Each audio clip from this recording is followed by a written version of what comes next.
Hello दोस्तों, आपका स्वागत है गौरी गोपाल क्लासेज में। आज से हम 10th क्लास के ट्रिकोनोमेट्री के सभी प्रश्नों को हल करने वाले हैं, जो कि हर बार मैट्रिक के एग्ज़ाम में बिहार बोर्ड में 20 से 25 नंबर का क्वेश्चन ऑब्जेक्टिव है और सब्जेक्टिव दोनों मिलाकर आ जाते ही हैं। तो देखिए, आप हमारे चैनल के साथ बने रहिए और आपको ऐसे वीडियो चैप्टर बाय चैप्टर आपको क्वेश्चन बाय क्वेश्चन मिलेंगे।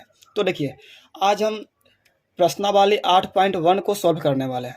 तो देखिए, सबसे पहला क्वेश्चन ट्रिकोनोमेट्री का कहता है कि त्रिभुज ABC में जिसका कोण बी क्या है, समकोण है। बी समकोण है। ए बी बराबर दिया है 24 सेंटीमीटर और BC बराबर दिया है 7 सेंटीमीटर। तो निम्नलिखित का मान ज्ञात करने के लिए कह रहा है। पहला क्वेश्चन कहता है कि साइन ए और कोस है, और दूसरा क्वेश्चन कहता है कि साइन सी और कॉस सी।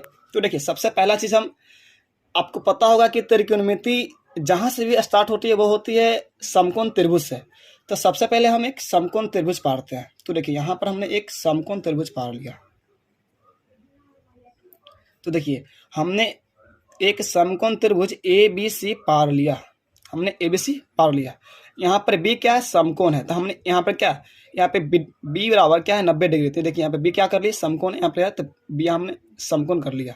तो देखिए, दिया है कि AB बराबर 24 सेंटीमीटर है, तो हमने AB की जगह 24 लिख दिया। और फिर दिया है कि BC बराबर 7 सेंटीमीटर है, तो हमने BC की जगह क्या लिख दिया, 7 सेंटीमीटर लिख दिया। आपको पता होगा कि यहाँ पर AB है जो लंब है, क्या है, लंब है। आपने पहले क्लास में पढ़ा होगा कि AB है जो लंब है और BC है जो आधार है। आपको ऐसा ही पता होगा कि जो खड़ा रहता है जो लंब रहता है और जो परा रहता है वो आधार होता है।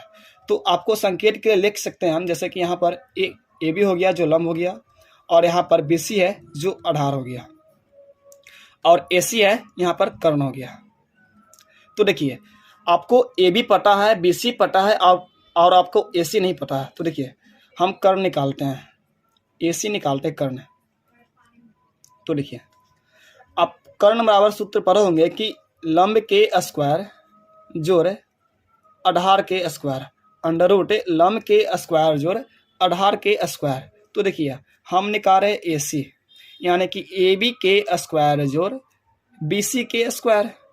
देखिए आप ध्यान से, तो देखिए AC निकालना है, तो हमने AB का स्क्वायर यानी कि 24 को स्क्वायर कर दिया, और जोड़ और BC कितना दिले, 7 दिले है ना, तो हमने 7 का स्क्वायर कर दिया। तो देखिए, AC हमारा कितना आ गया, देखिए यहाँ पर तो 24 का स्क्वायर किया तो 576 हो गया, और 7 का स्क्वायर किए तो 49 हो गया। तो देखिए, AC बराबर हो गया 600 अंडर रूट 625। आपको पता होगा कि 625 का वर्गमूल कितना होता है, 25 होता है ना। तो हमारा AC कितना आ गया, 25 आ गया। कितना आ गया, 25 सेंटीमीटर। तो हमने कर्ण है जो 25 सेंटीमीटर लिख दिया, यहाँ पर लिख दिया AC 25 सेंटीमीटर।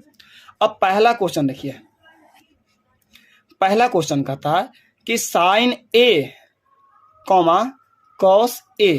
तो देखिए, सबसे पहला चीज यहाँ पर सीखने वाली है कि साइन थीटा का सूत्र आपको मालूम होना चाहिए। तो देखिए, साइन थीटा बराबर होता है लंब बटा कर्ण।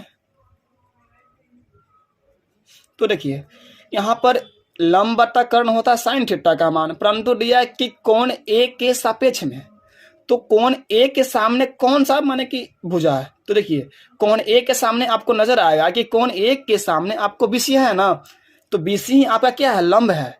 तो यहाँ पर BC क्या हो गया, लंब हो गया, और कोण A के सापेक्ष में कर्ण क्या हो गया, AC हो गया। क्या हो गया, AC। आप कोई भी कोण लीजिए, कोण B लीजिए, कोण A लीजिए, या तो कोण A लीजिए, या तो कोण C लीजिए। आप तीनों में से कोई भी कोण लेंगे तो आपको कर्ण हमेशा एक ही रहेगा, बल्कि आधार होगा या तो फिर लंब होगा, वो चेंज हो सकती है, ऐसा बात नहीं कि नहीं हो सकती है। तो देखिए, साइन थीटा बराबर होता है लंब बटा कर्ण। तो कोण A के लिए देखिए, लंब हो गया 7 यानी कि BC, और कर्ण हो गया AC यानी कि 25। उसी तरह से दूसरा कहता है यहाँ पर कॉस A। तो कॉस A निकालना, इसके लिए सबसे पहले आपको कॉस थीटा का सूत्र मालूम होना चाहिए। तो कॉस थीटा बराबर होता है आधार बटा कर्ण। बट यहाँ पर क्वेश्चन दिया है कि कोण A के सापेक्ष में, तो कोण A के सापेक्ष में आधार कौन हो गया। तो आपको पता होगा कि यहाँ पर जो परा रहता है, यानी कि जो परा रहता है वो क्या रहता है, आधार रहता है। तो देखिए यहाँ पे पड़ा है ए बी, तो यानी कि आधार हो गया ए बी। आपको पहले ही बताया है कि कर्ण सबके लिए एक होता है, या तो कोण ए हो, या तो कोण बी हो, या तो कोण सी हो।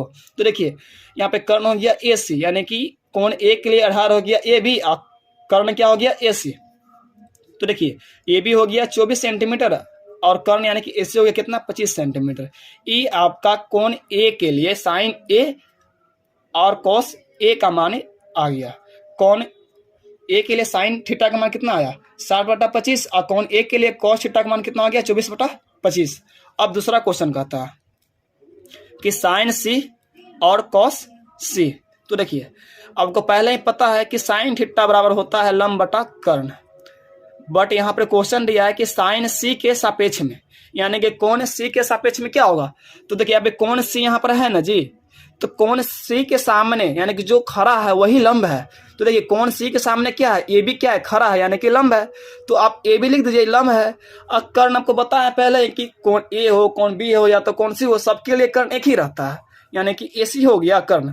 तो देखिए यहाँ पर ए बी का मान कितना है 24 है और ए सी का मान कितना है तो 25 है। उसी तरह से कहता है कि कॉस सी, तो कॉस सी के लिए सबसे पहले मालूम होना चाहिए आपको कॉस थीटा। तो कॉस थीटा बराबर आपको बताया है कि आधार बटा कर्ण। कॉस थीटा बराबर आपको बताया है क्या आधार बटा कर्ण।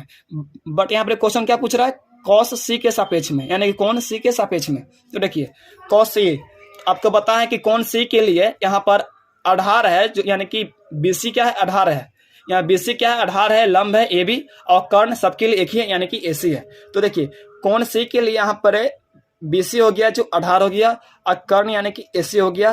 तो देखिए बीसी क्या आधार यानी कि 7 हो गया बीसी और कर्ण कितना हो गया 25। तो देखिए आपको कोण सी के सापेक्ष में साइन सी का मान आ गया 24/25 और कोण सी के सापेक्ष में कॉस सी का मान कितना आ गया 60/25। आपका यही आंसर हो गया, आपका यही आंसर हो गया। आप ऐसे वीडियो देखना चाहते हैं तो हमारे चैनल को लाइक और सब्सक्राइब कीजिए और हमेशा हमारे साथ बने रहिए। आपको एक मैथ नहीं, आपका सारे चैप्टर के जितने भी कॉन्सेप्ट है, जितने भी आपका क्वेश्चन है, सबका सलूशन इसी चैनल पर आपको मिलेगी हमेशा के लिए।